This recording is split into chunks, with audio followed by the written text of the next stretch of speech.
సూర్య దగ్గర నుంచెలి భూమిని కాపాడి తీసుకొని వెళ్తాడు. ఈలోపు సూర్య మాటలకు భూమిని కాపాడుకోవాలని చెప్పేసి శివను ఇంట్లో నుంచెలి బయటికి గెంటేస్తాడు. వెంటనే శివ కోసం అని చెప్పేసి ఇంటికి వచ్చిన భూమి ఇంట్లోకి వచ్చేసరికి ఇక వెంటనే అందరూ సంతోషంతో భూమిని హగ్ చేసుకొని బాధపడుతూ ఉంటారు. ఈలోపు అందరూ కలిసి భోజనం చేస్తామని చెప్పేసి అమ్మ నువ్వు స్నానం చేసి రాపు అమ్మ అని చెప్పేసి శారద అన్న తర్వాత లోపలికి వెళ్ళి స్నానం చేసి హాల్లోకి వచ్చేసరికి వెంటనే ఎప్పుడు తిన్నావా ఏంటో అని చెప్పేసి ఈ విధంగా శారద భోజనం పెడుతుండగా అత్తయ్య శివన్ పిలవండి అనేసరికి ఇక అప్పుడు వెంటనే ఒకరి మొక్కలు ఒకరు చూసుకుంటూ ఉంటారు. అదేంటత్తయ్య ఇందాక నుంచి చూస్తూ ఉన్నా శివ కనిపించట్లేదు అని చెప్పేసి ఈ విధంగా అంటుండగా శివ ఇంట్లో నుంచి వెళ్ళిపోయాడు అత్తయ్య. లేదమ్మా శివను వీడు బయటికి పంపించాడు. ఏమంటున్నావు అత్తయ్య? బావ శివను బయటికి గెంటేయడం ఏంటి? అవునమ్మా అసలు వాడు ఎందుకు గెంటేశాడో కూడా అర్థం కావట్లేదు. ఒకసారి నువ్వైనా అడగమ్మా బావ అని చెప్పేసి గట్టిగా పిలుస్తుంది.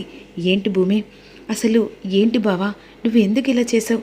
పూర్ణి శివ ఇద్దరు ప్రేమించుకున్నారు, పెళ్లి చేద్దాం అనుకున్నాం, కానీ శివను అర్ధాంతరంగా బయటికి గెంటడం ఏంటి అనే విధంగా భూమి నిలదీస్తుంది.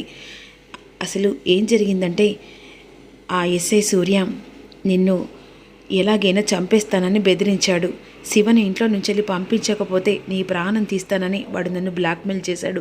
అలా ఏం చేయాలనో తోచకుండా నిన్ను కాపాడుకోవాలనే ఉద్దేశంతోనే శివను ఇంట్లో నుంచి బయటికి గెంటాల్సి వచ్చింది అని చెప్పేసి అంటుండగా బావా శివ ఎంతో దూరం వెళ్ళిపోడు, వెళ్ళి తీసుకొద్దాం పద బావా అని వెంటనే భూమి గగన్ ఇద్దరు కలిసి కారు తీసుకొని బయలుదేరతాడు. ఈలోపు ఏంటి బావా ఎందుకు ఇలా చేసావు? అసలు మమ్మల్ని అర్థం చేసుకుంది ఇదేనా? నేను ఏంటో తెలియదు, నా ప్రేమ ఏంటో తెలియదు, అయినా కూడా నువ్వు ఇలా చేసి ఇక ఏకంగా మమ్మల్ని ఎందుకు బాధ పెడుతున్నావు బావా? చెప్పు బావా, నా ప్రేమ నువ్వు కట్టిన ఈ 3 ముళ్ళ బంధం నువ్వు కట్టలేదంటే చెప్పు బావా, శాశ్వతంగా నా తమ్ముడిని తీసుకొని ఇంట్లో నుంచి వెళ్ళిపోతాను బావా అని చెప్పేసి భూమి అంటుంది. పిచ్చి పట్టిందా? అసలు నువ్వు నన్ను అర్థం చేసుకున్నావా? ఎప్పుడు నిన్నే అర్థం చేసుకుంటా అని చెప్పేసి అంటున్నావే. నీ ప్రేమ కోసం నేను ఎంత తపన పడుతున్నాను తెలుసా? ఆ ప్రేమ కోసం 12 సూత్రాలని పెట్టావే. నువ్వు అలా అనుకున్నావు, కానీ స్వచ్ఛంగా నేను ప్రేమిస్తున్నాను, ఇంకా ప్రేమిస్తూనే ఉన్నాను. కానీ నువ్వు నన్ను అర్థం చేసుకోవట్లేదే. ఎప్పుడు చూసినా నిన్ను నేను అర్థం చేసుకోవాలి, కానీ నువ్వు నన్ను అర్థం చేసుకోవా? ఇష్టంతో నేను ఏం తెచ్చినా ఇక 12 సూత్రాలు అని చెప్పేసి ఒక మాట తగిలేస్తూనే ఉన్నావు. మరి నాకు నేను ఎంతలా ఏడుస్తున్నానో నీకు తెలుసా అని చెప్పేసి అన్న తర్వాత బావా నన్ను ప్రేమిస్తున్నావా? ప్రేమ కాదు, నాకంటే ఎక్కువ ప్రేమిస్తున్నాను, మా అమ్మ కంటే ఎక్కువ ప్రేమిస్తున్నాను అని చెప్పేసి ఒకరికొకరు హగ్ చేసుకుంటారు. అసలు ఇదంతా ఎవరో కావాలని మన మీద కుట్ర పెట్టి చేసినట్టుగా అనిపిస్తుంది బావా. అదే ఖచ్చితంగా తెలుసుకుంటాను, కానీ వదిలిపెట్టను. ఈలోపు వెంటనే శివ కోసం ఇక కారు తీసుకొని బయలుదేరుతారు కదా. రోడ్డు దగ్గర పడుకొని ఉంటాడు శివ. ఒక్కసారిగా శివని చూసి బావా శివ అక్కడున్నాడు అని చెప్పేసి వెంటనే శివ దగ్గరికి ఇద్దరు కలిసి వెళ్తారు. శివ అక్క అని చెప్పేసి ఇక రారా ఇంటికి వెళ్దాం అన్న తర్వాత చేపట్టుకున్న శివ చెయ్యి వెంటనే అక్కడ ఆగిపోతాడు. ఏంట్రా ఎందుకు అలా రానంటున్నావు? వద్దులే అక్క, వస్తే బావకు నచ్చదు కదా. లేదురా బావే తీసుకొచ్చాడు నీకోసం అని చెప్పేసి ఇద్దరం వచ్చాము. అది ఏదో ఆ సూర్య వల్ల కావాలని చెప్పేసి నిన్ను ఇంట్లో నుంచి బయటికి పంపించాడు నా ప్రాణాలు కాపాడడం కోసం. అలా అని చెప్పేసి నిన్ను దూరం కొట్టడం బావ కూడా ఇష్టం లేదురా. అవును నన్ను క్షమించు శివ, ఎందుకంటే మీ అక్క కోసం ఇలా నిన్ను బయటికి ఇష్టం లేకుండా గెంటాల్సి వచ్చింది. అంతకు మించి ఏం లేదు. నేను చెప్తున్నా కదా నువ్వు రా అని చెప్పేసి చేయి పట్టుకొని తీసుకొని వస్తాడు. మరోవైపు ఇక అపూర్వకు సూర్య ఫోన్ చేస్తాడు. ఇక అపూర్వ సంతోషంతో ఇక వీళ్ళ ఆటను ఆడుకుంటుందని చెప్పేసి అనుకొని ఏమైంది సూర్య ఆ భూమి చుక్కలు చూపిస్తున్నావా? లేదు మేడం, ఆ గగన్ గాడు ఎలా తెలుసుకున్నాడో ఏంటో అర్థం కావట్లేదు. నకిలీ కానిస్టేబుల్ నకిలీ స్టేషన్ అని తెలుసుకొని వెనుక నుంచి నన్ను ఇక భూమిని ఇంట్రాగేషన్ చేస్తున్న సమయంలో వచ్చి నన్ను కొట్టి వెంటనే భూమిని తీసుకొని వెళ్ళాడని చెప్పేసేసరికి అపూర్వ షాక్ అయిపోతుంది. ఏం మాట్లాడుతున్నావు సూర్య? అవును మేడం, ఇప్పుడు భయం ఏంటంటే నీ బండారు కూడా బయటపడుతుందేమో, కానీ వదిలిపెట్టను. ఆ గగన్ కానీ భూమిని వదిలిపెట్టను.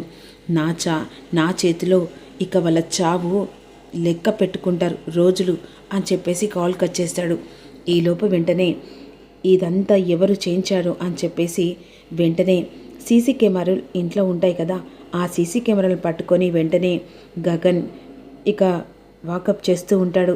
ఎంగేజ్మెంట్ స్టార్టింగ్ నుంచి అపూర్వ భూమి గదిలోకి వెళ్ళడం, మళ్ళీ బ్యాగ్తో సహా బయటికి రావడం, ఇదంతా గమనించిన తర్వాత వెంటనే తన దగ్గరున్న పాకెట్, తర్వాత తన దగ్గరున్న ఆ పాకెట్ మాయం కావడం, ప్రతి ఒక్కటి అబ్జర్వ్ చేస్తూ ఉంటాడు.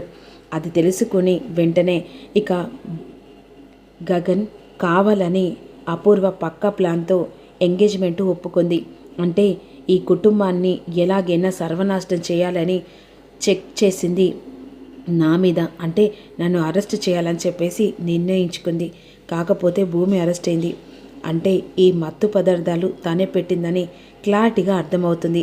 వెంటనే కోపంతో అంతా తెలుసుకొని గగన్ ఇంటికి వెళ్తాడు. అపూర్వ అని చెప్పేసి గట్టిగా పిలుస్తాడు. ఒక్కసారిగా కంగు తింటుంది, టెన్షన్ పడుతూ ఉంటుంది. ఈలోపు వెంటనే ఇక అపూర్వ బయటికి వస్తుంది. ఏంటి, ఎందుకలా గట్టిగా అరుస్తున్నావు? ఏంటా నీ బండారం మొత్తం బయటపడ్డది అని చెప్పేసి గగన్ అంటాడు. ఏంటి ఏంటి నా బండారం మొత్తం బయటపడ్డది? అయినా పిచ్చి గని పట్టిందా నీకు అని చెప్పేసి ఈ విధంగా అందరు హాల్లోకి వస్తాడు. ఏంటి, అసలు నా ఇంట్లో అడుగు పెట్టడానికి నీకు ఏ అధికారం ఉంది? నీ భార్య మత్తు పదార్థాలు అమ్ముతుంది, ఇక పరువు పోలేదని చెప్పేసి నా పరువు తీయడానికి వచ్చావా? నీకు ఇంట్లో అడుగు పెట్టే స్థానం లేదు. శరత్చంద్ర గారు మాటలు మర్యాదగా రాండి. అసలు ఇదంతా ఎవరు చేశారు? ఇక సాక్ష్యాలతో పాటుగా నా దగ్గర ఉన్నాయి. నోరు పడేసి మాట్లాడే ముందు అసలు నీ ఇంట్లోనే దొంగుందని ముందుగా తెలుసుకోండి. ఎందుకంటే ప్రాణాలు తీసినా కూడా పట్టించుకోలేని మూర్ఖుడు మీరు. గగన్గా నోరు బాగా జారుతున్నాం అంతే.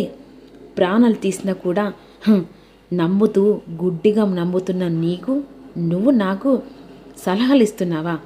అసలు ఒక్కసారి ఈ వీడియో చూస్తే ఏం భాగోతం బయటపడుతుందో మీకు అర్థమవుతుంది అని చెప్పేసి వెంటనే గగన్ అపూర్వ ఆ రోజు గగన్ భూమికి నెక్లెస్ తీసుకొచ్చిన బాక్స్లోనే అదే టైంలో మత్తు పదార్థాలు అల్ల ఫిక్స్ చేసి పెడుతున్న వీడియో ఇక గగన్ పట్టుకుంటాడు. అది ఒక్కసారిగా శరత్చంద్రకు ఇంట్లో వాళ్ళందరికీ చూపించేసరికి షాకింగ్గా చూస్తూ ఉంటారు. వెంటనే అపూర్వ అది చూసి, బావా వీడు కావాలని నా మీద నిందలు వేస్తున్నాడు. నేనెందుకు బావా వాళ్ళ ఇంట్లో మత్తు పదార్థాలు పెడతాను? అదేంటి అపూర్వ, నోరు తరబడుతుంది, మాట కంగారు వస్తుంది. నిజమే కదా, నువ్వు చేసింది నిజమే. ఏకంగా నా కుటుంబాన్ని ముక్కలున్న సర్వనాశనం చేయాలనుకున్న నిజమే. సాక్ష్యాలు ఎదురుగా కనిపిస్తున్నా నేను చేయలేదని అంటే సరిపోతుందా? శరత్చంద్ర గారు, ఇక ఈ సాక్ష్యాన్ని నమ్ముతారా, ఇంకేమన్నా సాక్ష్యం చూపించాలా అని అంటుండగా అపూర్వ అని చెప్పేసి గట్టిగా అరుస్తాడు.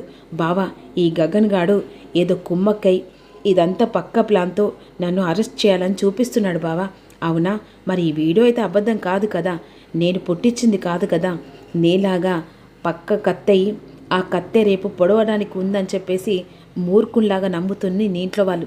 నేను ఎట్టి పరిస్థితుల్లో నమ్మను. ఇక వెంటనే పోలీసులను కూడా పిలిపించాలని చెప్పేసి గగన్ పోలీసులకు ఇక రిపోర్ట్ ఇచ్చి వస్తాడు. ఈలోపు పోలీసులు ఇంటికి రానే వస్తారు. అదే సమయానికి సాక్ష్యాలు చూపించేసరికి వెంటనే అపూర్వను అరెస్టు చేసి తీసుకొని వెళ్తూ ఉంటారు. బాబా, వీడు కావాలని నా మీద నింద వేస్తున్నాడు. నేను ఏ తప్పు చేయలేదు. తప్పు చేసి కళ్ళ ముంగట కనిపిస్తున్నా తప్పు చేయలేదంటావా అని చెప్పేసి శరత్చంద్ర అంటూ ఉంటారు. రాబోయే ఎపిసోడ్లో ఏం జరుగుతుందని రివ్యూలో తెలుసుకుందాం.